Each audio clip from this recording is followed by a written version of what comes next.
What would happen if the arteries had acid running through them? You think that's a good thing or a bad thing if the body had acid running through it? So when you've maxed out your alkaline storage, which are your bones and your cells, and you have that acid running through your bloodstream, your body says, man, this is not good. I need to do something about this, right?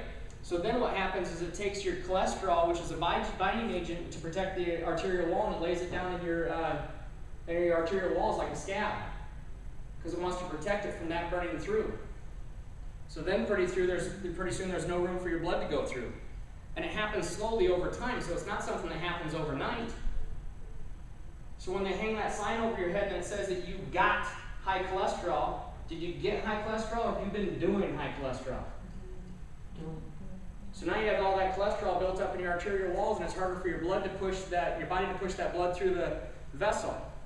It's called high blood pressure. Do you get it or did you do it? So on The Biggest Loser, when they take the Biggest Losers and they put them into the Biggest Loser camp, and after about 4 or 5 weeks, they go back to visit the doctor at the Biggest Loser camp, and he takes the Ziploc baggie of all their drugs and he says, you don't need these anymore. Did they unget it or did they undo all those diseases? Diabetes, heart disease, high cholesterol. So before, always their excuse was, oh, it's in my family. My dad's got high blood pressure, so I got high blood pressure. They always ask you at your physical, or when I do a life insurance exam or something, tell me about your family history. Is there high blood pressure? Does success leave clues? Does failure leave clues? So if your dad's got high blood pressure and I lived with him for 18 years and I ate what he ate and did what he did, am I modeling him? What if I didn't do what he did? Can I undo it? Something was wrong in your body that made you toxic like that. Yeah, I they said my guarantee it. bilirubin count was 155. It's not about your blood. It's not. Your body was in survival mode for some reason. I guarantee it. Oh, okay. Well, I'm sure glad I'm here to hear your lecture. So what happens is it slowly builds up in your system, like the old metaphor of the frog. You can't throw him in the boiling water, otherwise he jumps right out. But if you put him in the boiling water, turn it up and then boil, then he'll stay in there and die. That's what's happening in our body. It's just slowly challenging our body, and that toxicity builds up until we don't even know it, and then we realize when we've lost. Does it make sense? It's time to make a shift. We have to make a shift in your life.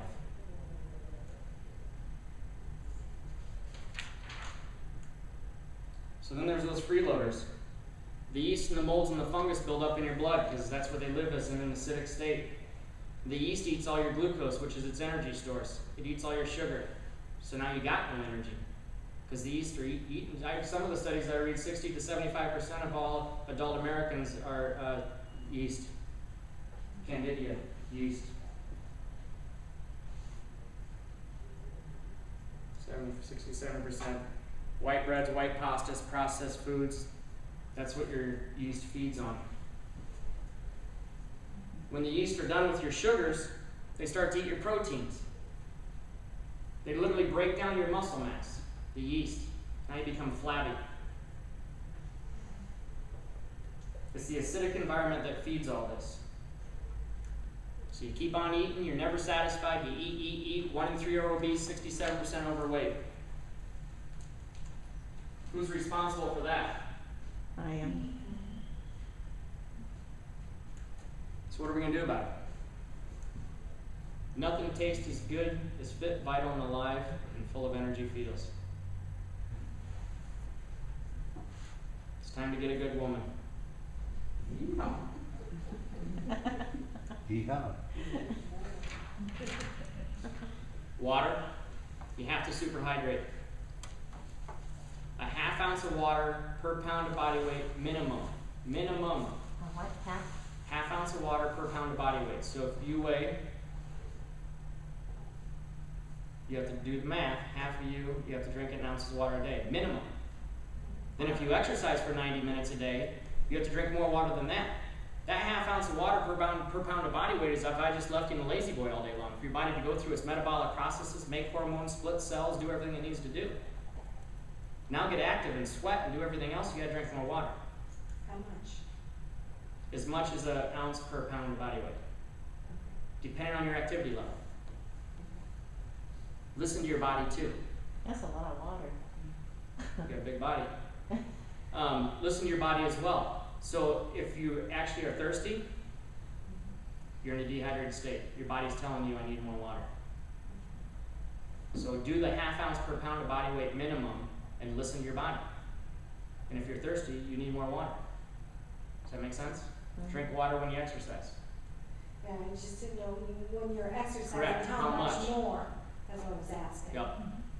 As much as 1 ounce per pound of body weight. So just listen to your body and give your body what it needs. Oxygen, we have to remember to take those deep diaphragmatic breaths. We have to breathe like that more often, not always from your scalenes. How often are you supposed to do that? It's really as much as possible. I mean, it's not every breath you take, but what if you did it every couple minutes? How's a smoker breathe when he takes a breath? How's that make him feel? Does that help relieve the stress? What's helping relieve the stress? The cigarette and the nicotine? Probably a little bit, but what about that deep diaphragmatic breath you just took? How's that feel? That feels pretty good. I got stressed. I need to go outside and smoke my cigarette. Now I feel better. Just breathe. Get oxygen to your body. Change your state. Change your posture when you breathe. Get your shoulders up. Don't sit humped over at the desk all day long with your shoulders forward, breathing from your scalenes. Minerals. Your body has to have minerals. We can take that from supplementation, but you can also get it from the good quality organic vegetables and fruit and everything else you eat. We got to get alkalinity in our body. So we're gonna, how do we get alkalinity in our body? You're not going to tell me about vegetables, are you? Yes, I am. You have to eat more vegetables. It's a big part of the foundation of your pyramid. The government pyramid sucks. I've got a whole different pyramid, and I talk about that and talk too. Do you have a list of foods that are acidic, or Yes, what I things do. are acidic Yes, I do. and what's Yeah, and alkaline? Do you have that I don't tonight? have it with me. It's Okay. talk too. Okay. So we can do this again if the library will let me, and we can talk about more, and we can go further. So you got to test your pH. We've got pH strips at our office. It just costs like $3 for this little package of strips, and there's, I don't know, 25 or 30. I don't know how many's even in there. And we got to work on eating alkaline foods, and we have to detoxify and cleanse our body. So we cleanse our body with something called the Ultimate Body Cleanse. It's something you can do. There's different cleanses out there on the market, but they're cheap, and they're laxatives, and they're fiber, and they bulk up your stool, and they dehydrate you, and they're not doing anything healthfully to get your body back in an alkaline state. The Ultimate Body Cleanse is a 10-day cleanse. It's a nutritional cleanse along with all the supplementation that goes along with it to strengthen your gut, get your gut stronger, detoxify your liver, detoxify your digestive system, strengthen your gut, get the right balance of bacteria in your gut. The solution to ensure lasting and vibrant health is energy is to cleanse and detoxify your body. How many, I mean, honestly, do you think that your body's toxic? Yes or no? Honestly. Do you think that it's a good idea that you should probably cleanse and get the toxicity out? So that's going to give you a good foundation to springboard and move off of, right? And then from there, then we can talk about the other ways to live. Because I'm not rock star and right on all the time, but I try to live by what I'll call the 80-20 rule. 80% of the week, I am a rock star and right on. And it's easy for me to do during the work week because I'm on a schedule. And so Sunday afternoon through Friday at 12:30, try to be cleaner than me. Try to drink as much water. Try to eat my 6 meals a day, alkalinity, fruits, vegetables, organic, free-ranged, wild-caught fish, free-ranged, antibiotic hormone-free chicken, grass-fed, antibiotic hormone-free beef. But on the weekend, let's go. What do you guys want to do? What do you want to eat? What do you want to drink? Don't set yourself up for failure. You guys were overachievers, otherwise you wouldn't be here. But don't set yourself up for failure. Do the cleansing from there. Let's go about 80-20. What if you just did it every other day? What if you ate your diet you're eating now one day, and then the next day you ate how I'm talking and teaching you how to eat? Would your health be 50% better maybe? If you ate 100 days a year, 180 days a year my way, 180 days a year your way, wouldn't you be a little bit healthier?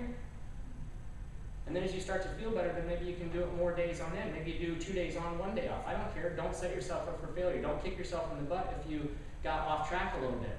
When the plane takes off in the morning and it goes to Denver and it's on autopilot, guess how often he's off target? 95% of the time. But does he eventually get to his destination? Yes, so can you. You can achieve and get to what you want, and we can make the right choices, and sometimes we're going to be a little bit off. But the sailor sailing the boat changes his mast with the wind and the tide to get where he needs to get to. He still gets there.